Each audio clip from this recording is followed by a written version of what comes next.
So, hello everyone. I am talking about the earthquake.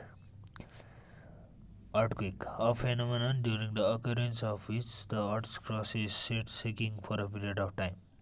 The shaking is caused by the passage of seismic waves, low frequency sound waves that are emanate from a point in the earth's interior where a sudden rapid motion has taken place. One of the most descriptive of natural hazards. They may occur at any time of year, day or night, with sudden impact or light warning. Can destroy buildings in second, killing or injuring the inhabitants. Seismology. It is the study of earthquakes. Greek meaning seismos, and earthquake.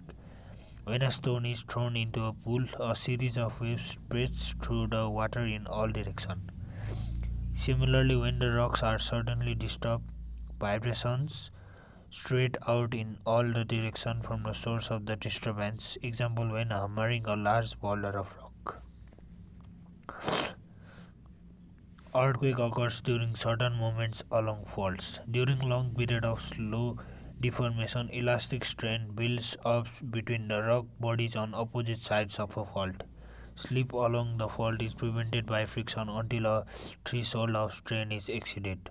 Then the rocks snap past each other along the fault to release some of the stored energy. So here is some figure about how earthquake is occurred. Causes of earthquake. Earthquake originate due to various reasons and they can be broadly grouped into two categories: tectonic causes and non-tectonic causes. Tectonic causes of earthquake. Rocks on side of fault are deformed by tectonic forces. Rocks bend and store elastic energy. Frictional resistance holding the rocks together is overcome by tectonic force. Earthquake occurs as the deformed rock spring backs to the original shape. Elastic rebound.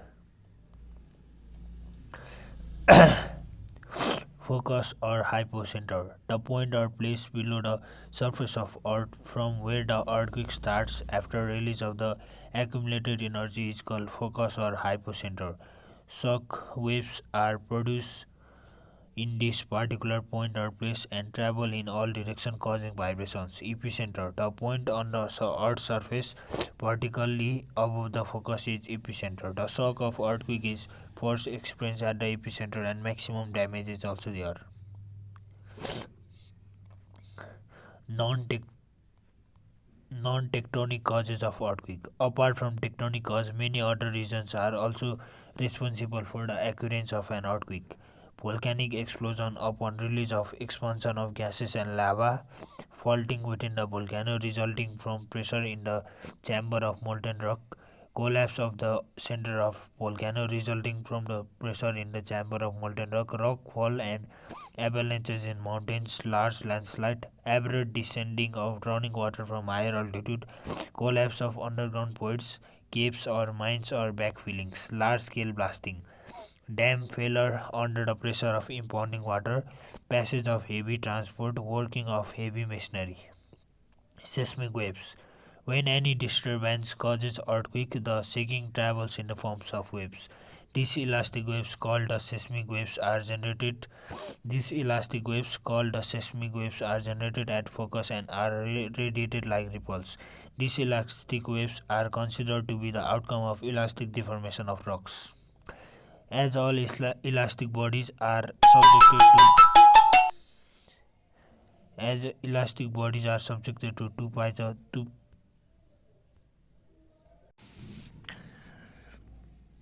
As all elastic bodies are subjected to two types of deformation, pitch, compression, and shear, the seismic waves are also related to this. There are broadly two types of seismic waves: body waves, surface waves. Body waves.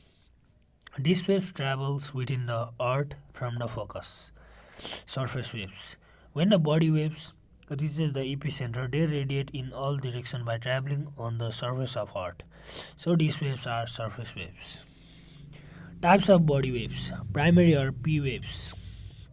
The seismic P waves are mechanically equivalent to sound waves. That is, they pass through solid, liquid, and gas by setting up back and forth movement of compression and dilation in the direction of travel. The effect resembles the motions of an accordion. Therefore, P waves are also called push-pull waves or primary waves. These are the first group of waves to be recorded in seismograph, hence called primary waves. Secondary or S waves. Seismic S waves cause material through which they pass to be sheared back and forth along line of right angle to the direction of travel. Thus, they are named shear waves. Shear waves can pass through solid only. Fluids lack the shearing resistance necessary to transmit S waves. These are longitudinal waves and are 1.7 times slower than P waves. Surface waves. When body waves travel are generated from the focus, they travel to all directions. When these waves reach the surface of the earth, they travel along the surface of earth in all directions. These seismic waves now are called surface waves.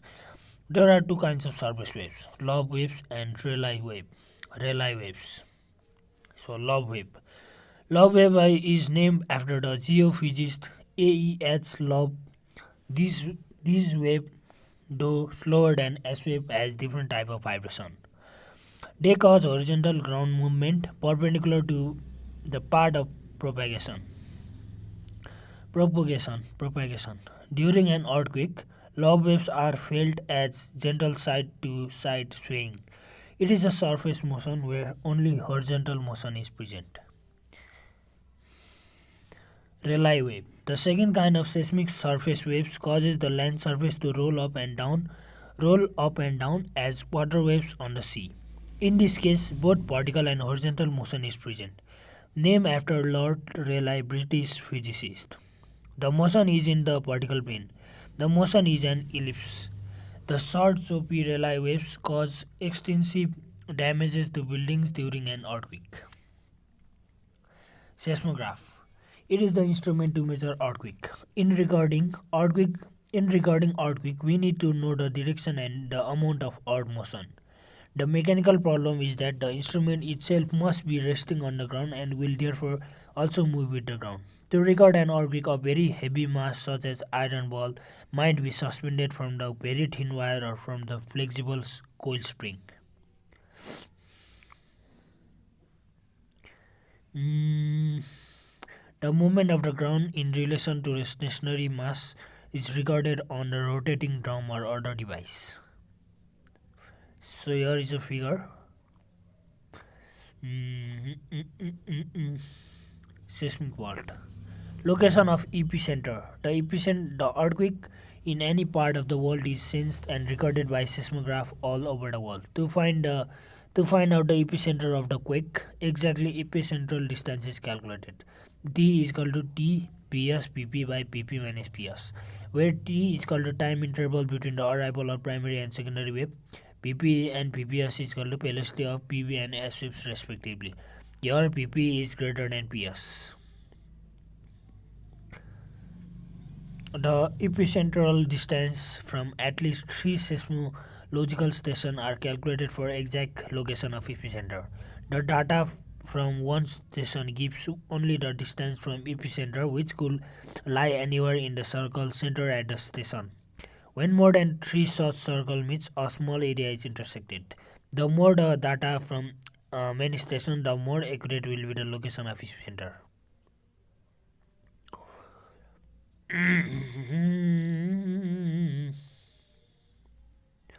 Foreshock and aftershock. A series of smaller or minor initiating shocks or lesser intensity occurring prior to the major quake are called foreshock. They are produced due to the plastic deformation or small rupture in the rocks. All earthquakes don't produce the foreshocks. After completion of the major quake, a series of small quakes are also recorded. These are called aftershocks. They are produced due to adjustments. They are produced due to readjustments of the fracture or faulted rocks. Earthquake energy. In 1935, a leading seismologist, Charles F. Richter, brought forward a scale of earthquake magnitudes describing the quantity of energy released at the earthquake focus. This scale consists of numbers ranging from 0 to 8 and above. The scale is logarithmic, that is, the energy of the shock increased by powers of 10 in relation to magnitude numbers. This scale consists of numbers ranging from 0 to 8 and above. The scale is logarithmic, that is, the energy of the shocks increased by power of 10 in relation to magnitude numbers. The relationship between the magnitude m and the energy release E is given by the equation log E is equal to 11.8 plus 1.5 m, where E energy is is energy release, which is recorded in ERGS. So this so this is the earthquake magnitude Richter scale. Uh, Early seismologists used a scale developed in 1880s which defines earthquake by subjective assessment of damage and other observable effects. Until early 20th century, earthquake intensity was measured using the Rossi-Forel scale that had 10 intensity level. The scale was revised in 1902 by Italian seismologist Mercalli 1850 to 1914 and then modified again in 1931. The modern version, the modified Mercalli scale runs from Roman normal I through XII and is still used combined with Richter scale. This measure of earthquake in relation to damage it causes is called earthquake intensity. So here is a 1873 version of the Rossi-Forel scale. Mm, so so this is a mm, mm,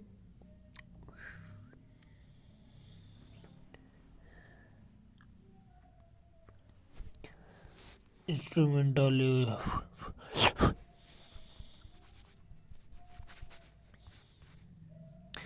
instrumental generally not felt by people unless in favorable condition. Weak. Felt only by a few people at base, especially on the upper floors of buildings. Delicately suspended objects may swing. Slight. Felt quite noticeably by people indoors, especially on the upper floors of building. Many do not recognize it as an earthquake. Standing motor cars may rock slightly. Vibration similar to the passing of a rock. Truck. Duration estimated. Moderate. Felt indoors by many people, outdoors by few people during the day. At night, some weaken. Dishes, windows, with doors disturb, walls make cracking sound. Sensation like heavy truck striking building. Standing motor cars rocks noticeably. Dishes and windows rattle alarming. Rather strong. Felt outside by most may not be felt by some outside in non-favorable condition. Dishes and windows may break and large bells with ring. Vibrations like large train passing close to house. Strong. Felt by all. Many frightened and run outdoors. Walk unsteadily.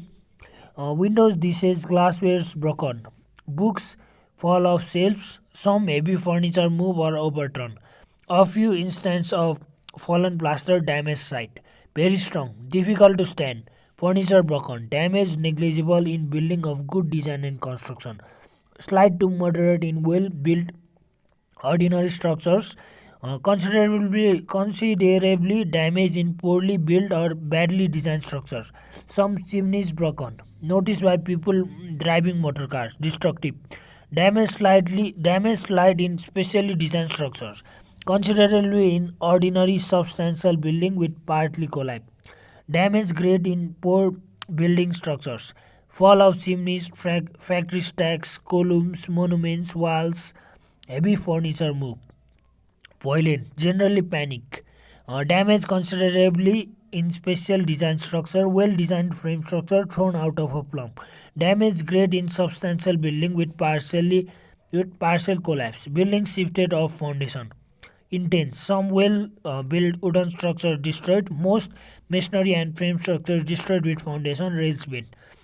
Extreme. Few, if any, masonry structure remains standing. Bridges destroyed. Rails bent greatly.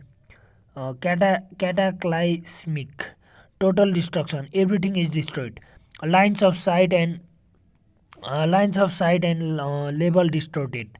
Objects thrown into the water. 8. Objects thrown into the air.